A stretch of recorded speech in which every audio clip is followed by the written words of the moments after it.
So, my friend Lisa and I decided to take our kids to the local petting zoo last weekend. It was one of those charming little places with chickens, rabbits, and a surprisingly large number of goats.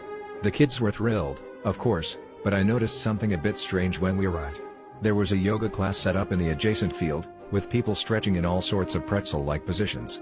"Hey, maybe we should join them for a stretch after this," Lisa joked, pointing out that it might help loosen up our stiff backs after the long winter.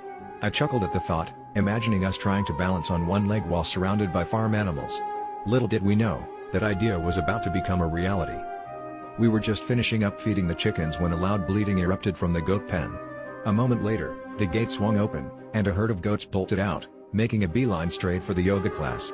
The instructor, a guy with a man bun and a serene smile, didn't miss a beat. "Ah, the goats have arrived," he announced, as if this was a perfectly normal part of the session. The students, to my utter disbelief, started to incorporate the goats into their poses.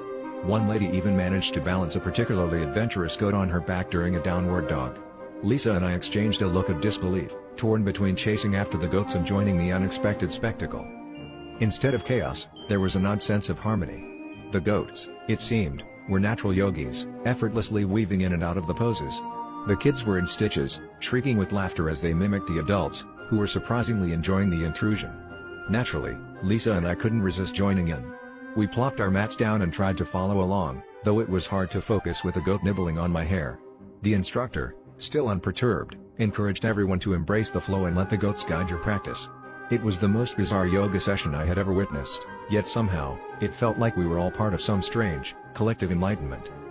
As the session wrapped up, the instructor clapped his hands together and thanked us for participating in what he called Gota Stretch. We all applauded, feeling oddly accomplished for having survived a yoga session with livestock. As we were packing up, Lisa turned to me and said, "Well, that's one way to get your goat." I groaned at the pun, but couldn't help laughing. It was a stretch, but hey, at least we got a great story out of it and some unexpected exercise to boot.